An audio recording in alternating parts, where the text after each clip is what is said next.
Hello friends, my name is Dr. Huma Hassan and today I am going to speak on the topic 1.4 Theories of Organic Evolution. So let's start it.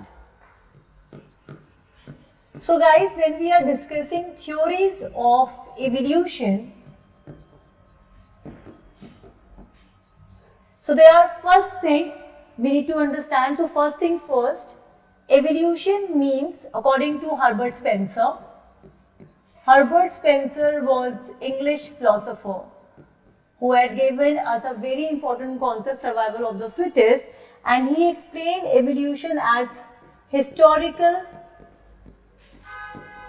development of life. Okay? So this is what theories of evolution. So I have just explained the term evolution. Whensoever we are discussing the theories of evolution, we must know that theories of evolution are divided into 3 time zones. First is pre-Darwinian phase.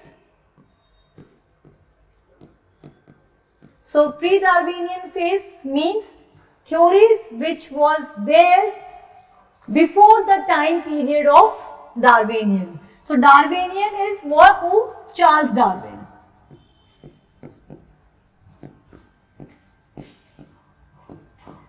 So one phase was pre-Darwinian and then second phase is Darwinian and third one is post-Darwinian phase. As I have explained, evolution means that how we are having development. Okay, so how we can define organic evolution? Alright, so organic evolution, you can write, is the change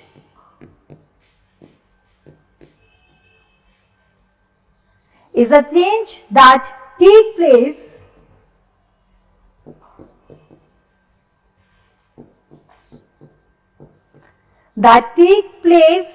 to living, right, to living things. All right, in some form of, okay, in some forms of lineage. So this is what organic evolution means. So organic evolution means that, for instance, we had our ancestors and they have certain characteristics that got inherited into their offsprings and from their offsprings to next generation to next generation. So here the changes is coming in that genus only, alright, in that family only. So organic evolution means that where we are having some form of modification and this form of modification is different from earlier form of you can say of existence of that living being. So for example, this is, you can say, A and it has some characteristics. So from A only we have got some modification and this A have got some changes. Let's just say these 2 or 3 lines have got into A and now we have this A and next generation we have got, now let's just say another A. So we have now 3 lines, some modification happen here and we have got this more symbol. So this is a very basic explanation I have given. So there is a changes in the lineage. So organic evolution, we are trying to understand that in today's time, the kind of modern man we are, how we have become the way we are, right? So in order to understand complete information about Homo sapiens, we need to go back and we need to see all those modifications which took place in our ancestors. Okay, so this is what organic evolution. So in the theories of organic evolutions, we are trying to understand that how evolution takes place. So before Charles Darwin, we did not know that how life got originated. right? How we have this life forms. So there are various theories, and we are going to have a discussion on some of the pre-Darwinian theories right now, okay? So we have some pre-Darwinian theories.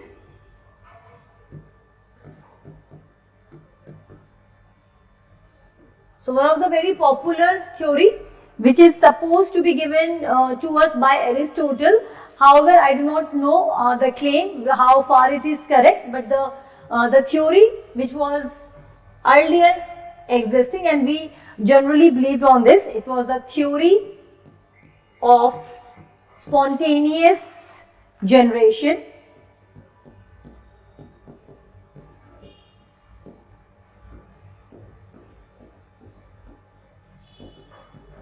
So this is our first theory, alright. So here people thought living organism could simultaneously generate without other living organisms. So I'm going to discuss this in detail, but after that I will just tell you some more theories. Then we have got theory of eternity, right? So this is another theory which talks about theory of eternity, right, of present condition.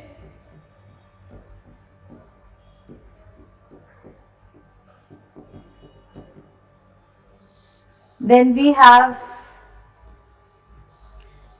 we also have theory of spatial creation.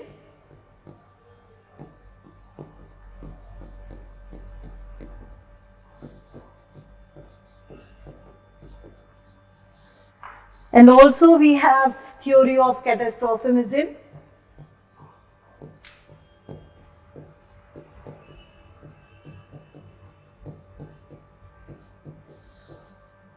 Okay, so these are some of the theories which we can see that how the theory have come up, and then we also have Lamarckism theory. So let's just have a discussion on this. First of all, I am going to talk about in detail on theory of spontaneous generation.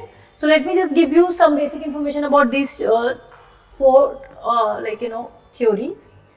Theory of eternity of present conditions believes that life were always been there, okay? So it was eternal, alright? So it believed that there was nothing organic evolution sort of, life was always there. And then we have a theory of spatial creation which believes that God has made entire universe, living organism, Adam and Eve and everything in just 6 days. And then we have got theory of catastrophism. So it believes that there was earlier life form, but it got destroyed by one big catastrophe, and then again we have got the life forms, right? But the theory of spontaneous generation were widely accepted. Okay, and let's have a discussion on the theory of spontaneous generation. So it's believed that life form originated out of non-living things, like that. Okay, so non-living things.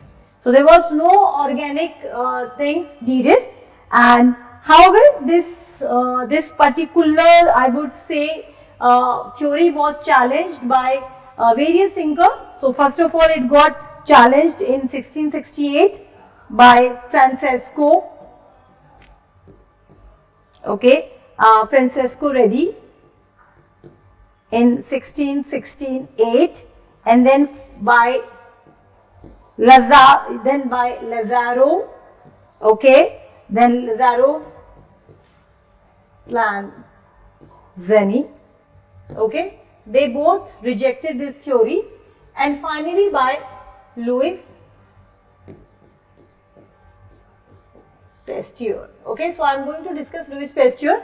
So Francesco Redi in 1668, Lazzaro Spallanzani, they both criticized the theory of spontaneous generation, and they said that life did not emerge on its own by living non-living things. And but the critics of the theory of spontaneous generation said that because they both conducted their research and to prove that no, it could not emerge like that.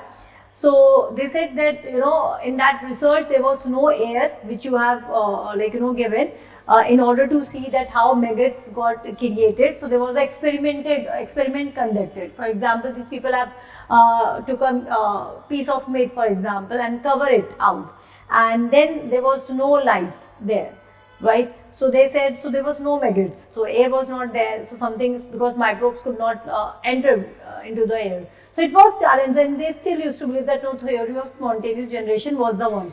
But after Louis Pasteur, and this is what we need to understand, so Louis Pasteur have given a very important fact, and he said that life can only come with some form of living organism, that through microbes. And then it was accepted that yes, life could not emerge on its own. So these are the phase we can talk about as pre-Darwinian phase. Alright, so pre-Darwinian phase, theory of spontaneous generation you can discuss, and you can discuss of eternity, and then creation, that God has created this living organism, life forms in 6 days, and catastrophe theory, and majorly you can speak about spontaneous theory.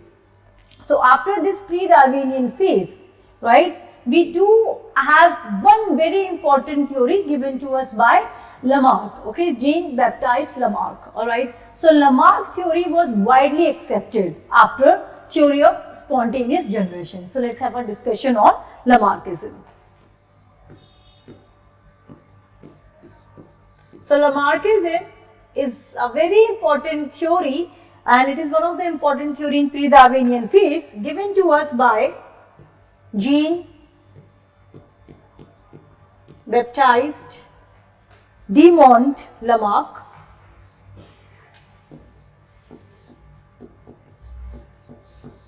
in 1744-1829. So this theory was on the principle that all physical changes that occur in one's lifetime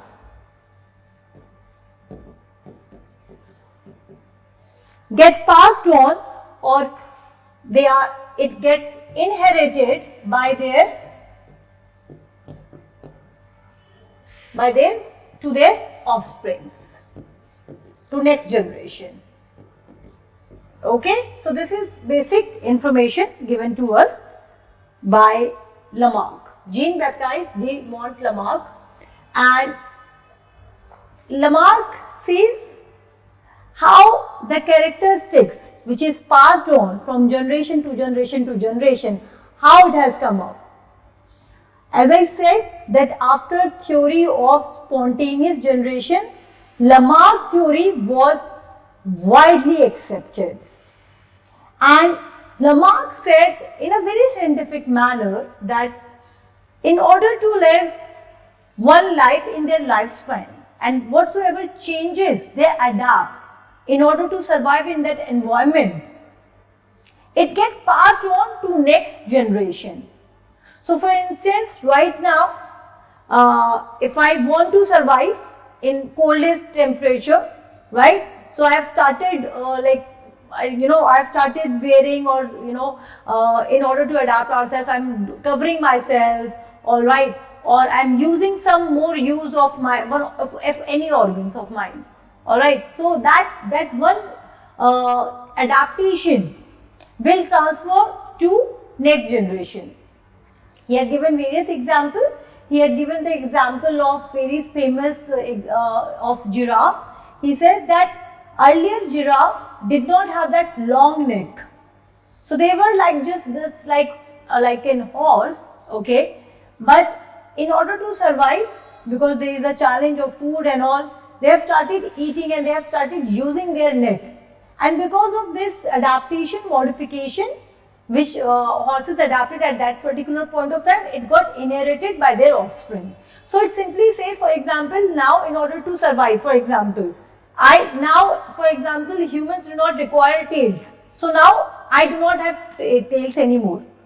So it says that theory of use and not using, right? So if I'm using some organs, and if I'm using it rigorously, it will adapt it to next generation. And if in case I'm not using any parts of mine, it will not going to inherited by my offspring, because I'm not using it.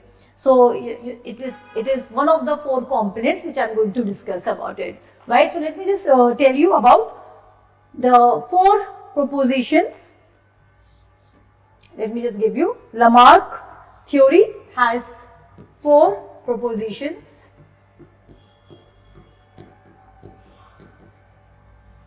Okay, and what are they? Let me just tell you.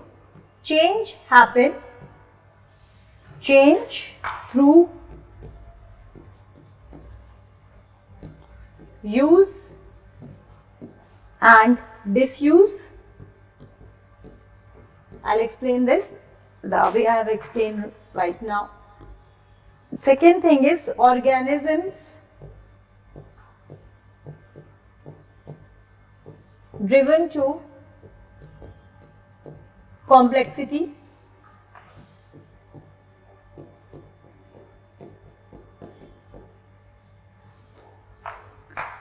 Then we have important point, and that is you can say of inheritance.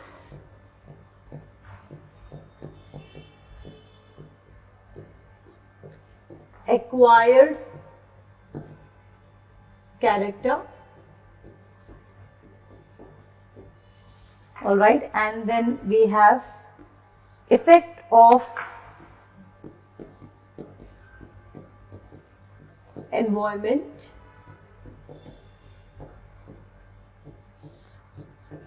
Okay, and new needs. All right, so these are the 4 fundamental points. You can write it down if you people want. So these are the 4 major propositions of Lamarckism theory: change through use and disuse. And in this change through use and disuse, for example, if I am using one organs, right, whatsoever limbs and everything, it will be transferred to the next generation. If I am not using it, it is in disuse, so it will not going to transfer to the next generation. And then we have organisms driven to complexity. It says that life form evolves in such way that it moves from simplicity to complexity. From simplicity to complexity. And then inheritance of acquired character. So it says that an individuals acquire certain characteristics during their lifetime. So whatsoever characteristics I have in my lifetime, okay, it will be passed on to the next generation as well. And then we have effect of environment and new lifetime needs, and it talks about that whensoever we adapt to the new environment, there are new needs, and according to that new needs, we will have some organs like that. So it's very, I mean, it's not unscientific, it is very unscientific. For example, if I require to fly, so will I have wings? That is like that question. So it says that in order to survive, we have new needs, but definitely it says that the environment, right, and it is very important point that there is certain effects of effects of environment on every life forms. Okay, we have certain effects of life forms, like about changes, and because of that impact, it gives rise to new needs. And in order to explain this theory, he had given the evolution of giraffe. He had explained that the example of ostrich. He says that ostrich was birds, but then that bird required that bird required no more searching for food. So that bird's wings is no more in use, and now they become land animals, right? So now they don't fly. And similarly, they have Lamarck has given and proved his point by giving examples of ducks. Okay, so this is how we can talk about. So this is very important. And then also he had given the example of snakes. So examples which Lamarck has given, it's of, you can say, giraffe, right? So giraffe example is very important, which he has given. Okay. Then we also have snake example. So that snake has come out of lizards, but now after the evolution they do not require. And then ostrich, okay, and duck. Okay. So in this theories of organic evolution, I have discussed Lamarckism theory. So theory of spontaneous generation, eternity, God has created in 6 days, and catastrophism. Among all this, we for good period of time before Charles Darwin theory and post-Darwinian, Lamarckism theory was widely accepted, and it was proved as it is the most scientific theory. Okay. So this is it in the theories of organic evolution of pre-Darwinian phase. In the next lecture, I am going to talk about Darwinian theory, and after that post-Darwinian theory. Thank you so very much.